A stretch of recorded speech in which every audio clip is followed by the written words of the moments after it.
first, folks, it was high gas prices and now car supply shortages due to the tragedy in Japan. How is the auto industry dealing with it? An exclusive interview with the president of the nation's largest car retailer, Mike Maroone of AutoNation. He is next on Fox Business, giving you the power to prosper.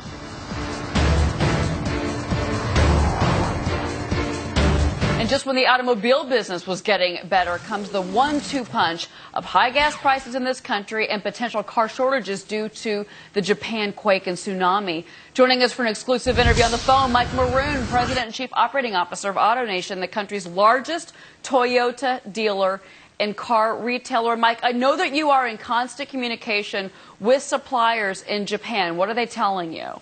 Well, at this point in time, we are observing, we're talking. They're in the process of assessing their supplier issues. What we do know is that 75% of the Japanese capacity is assembled in the U.S. Most of the factories in Japan are outside of the affected areas, but it's the assessment of the supplier issues that is really the next step. We have adequate inventories on ground, and we believe we can work our way through this. You guys are turning, though, to Germany for some help, correct? We are. We've made significant investments in the premium luxury segment, and last week we announced that we opened a new Audi store in the Phoenix market. We'll be opening 3 new Mercedes stores in April and making significant investments in 10 of the Mercedes stores for this year.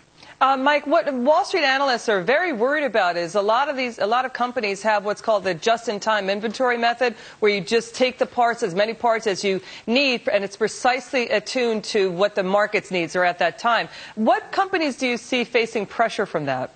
Well, obviously, the Japanese manufacturers are the ones that concern us most, although every manufacturer has some parts that are sourced in Japan.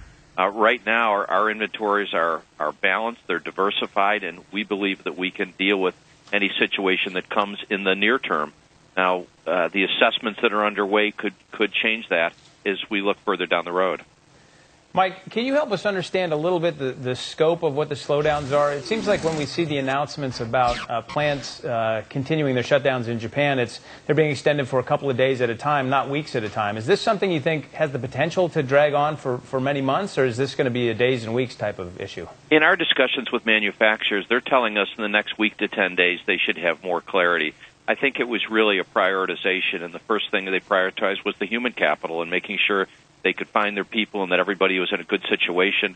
They then looked at their factories, and they found that their factories did not sustain a lot of damage, and now it's down into the supplier issues. Yeah, you know, Mike, the factories in Japan were already gunning at full throttle. There was a lot of spare capacity there. Could they easily shift production to other factories, say, here in the U.S.? I think that's what they're looking at right now. Again, it's the sourcing of parts that's the issue, but they seem confident that they can meet all the near-term issues. All right, Mike Maroone, the president, the CEO of AutoNation, speaking exclusively to Fox Business. Mike, thank you very much for joining us. Thank you, Cheryl.